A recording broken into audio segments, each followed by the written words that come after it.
हाय बच्चों, मैं आपकी प्रियंवदा मैम और हम लोग पढ़ रहे हैं राम लक्ष्मण परशुराम संवाद। अब यहाँ देखिए कि ये तीसरा जो है आपका, इसमें क्या कह रहे हैं कि यहाँ लक्ष्मण जी परशुराम जी की बातों को कैसे जवाब देते हैं और कैसे बोलते हैं, उस चीज़ को हम लोग देखेंगे कि इसमें क्या हो रहा है।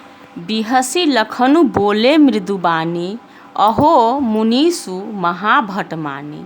अब यहाँ देखिए क्या हो रहा है कि लक्ष्मण जो हैं परशुराम की कटु बातों से, उनके कड़वे बातों को और जो उनमें बड़बोलापन है उसकी वजह से वो मुस्कुराते हैं और कहते हैं कि आप जो हैं अपने आप को बहुत बड़ा वीर योद्धा समझते हैं, अपने आप को जो है आप बहुत बड़ा मुनि समझते हैं। हे मुनीश्वर, पुनी पुनी मोही देखाऊ कुठारू, बार बार आप मुझे फरसा दिखा रहे हैं, अपना कुठार दिखा रहे हैं। चहत उड़ावन फूकी पहाड़ू, आप न अपने फूंक से पहाड़ को उड़ाना चाहते हैं। कहने का मतलब उनको है कि वो असंभव कार्य करना चाहते हैं। यहाँ कुम्हर बतिया कोई नाही, जे तर्जनी देखी मरी जाही। अब देखिए यहाँ कुम्हर बतिया की बात हो रही है, तो कुम्हर बतिया क्या होता है पता है आप लोगों को? कोहड़े का जो फूल होता है वो बहुत ही नाजुक, बहुत ही कोमल है और ऐसा माना जाता है कि ये जो तर्जनी अंगुली है, इसको तर्जनी बोलते हैं, तो ये तर्जनी जो अंगुली है उसको दिखाने से वो ना फूल, वो पुष्प गल जाता है।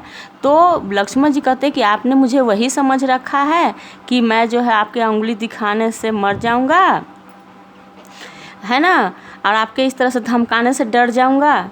उसके बाद देखिए, देखी कुठारू सरासर बाना, मैं कछु कहा सहित अभिमाना। अब वो देखिए कि क्या कहते हैं कि मैंने आपका जो कुठार धारण करते हैं, फरसा धारण करते हैं, उसको देखकर मैं कुछ अभिमान सहित आपको ये बातें कह रहा हूँ। ठीक है कि आप बहुत बड़े वीर और योद्धा हैं और इस तरह से बातें करते हैं। भृगु सुत समूझ जनेऊ बिलोकी, जो कछि कहूँ सहो रिस रोकी। वो कहते हैं कि मैं जो है आपका ये जनेऊ देखकर, आप ब्राह्मण हैं और मैं ब्राह्मण का आदर करता हूँ और आप भृगु कुल से हैं, उनके वंशज हैं, इसलिए मैं अपने क्रोध को रोक ले रहा हूँ, है ना, क्रोध को रोक कर बोल रहा हूँ मैं।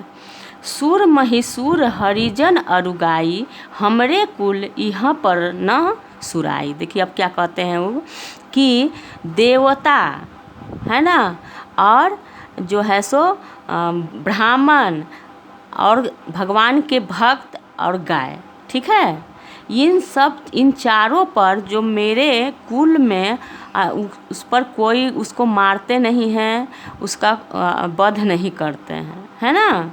अगर देखिए कहते हैं क्या कि इन पर हाथ हम लोग नहीं उठाते हैं, इनको मारते नहीं हैं। तो इस तरह से क्या हो रहा है कि बधे पापू अपकीर्ति हारे, उसके वध से जो है पाप लगता है और जो है उससे हार जाने पर अपयश लगाता है हमारे कुल का, ठीक है, हमारे कुल का नाम कलंकित हो जाएगा। अब मारता हूँ पा अरिय तुम्हारे, देखिए कहते हैं क्या कि आप ब्राह्मण हैं, आप श्रेष्ठ हैं, आप अगर मारें तभी भी आपके पाँव पड़ना चाहिए, है ना, इसलिए मैं इस तरह से कर रहा हूँ। कोटि कुलिस सम बचनु तुम्हारा, व्यर्थ धरहूँ धनुबान कुठारा। अब देखिए आगे फिर से लक्ष्मण जी उन पर व्यंग करते हैं और कहते हैं क्या कि आपके जो ये, आप तो बिना मतलब का ही ये कुठार धारण करते हैं, औजार को रखते हैं, आपका तो बोली ही करोड़ों व्रज के सम्मान व्रजपात करने वाला है, लोगों का जो चैन लेने वाला है, बेहोश करने वाला है, उनको मारने वाला है ना। जो बिलो की अनुचित कहे हूँ क्षमहु महामुनि धीर। तो लोग वहाँ पर क्या कहते हैं उनको कि वो जो उसके बाद लक्ष्मण जी कि अगर मैं कुछ आपको अनुचित कह रहा हूँ तो हे मुनि, आप धीर हैं, मुनि हैं, आप मुझे क्षमा कीजिए। सुनी सरोस भृगु वंश मणि, बोले गिरा गंभीर। तो इस तरह की वाणी जब लक्ष्मण जी ऐसे बोलने के बाद बोलते हैं तो मुनि जो हैं, परशुराम जी जो हैं, वो थोड़ा सा गंभीर होते हैं, है ना, और थोड़ा सा शांत होते हैं, लक्ष्मण की बातों को चुपचाप सुनते हैं। ठीक है, अब यहाँ तक हम लोग का यहाँ हो गया है कि उनकी वाणी में गंभीरता आ गई है। अब उसके आगे देखेंगे। और आप मेरे चैनल को सब्सक्राइब कीजिए, लाइक कीजिए, है ना। धन्यवाद।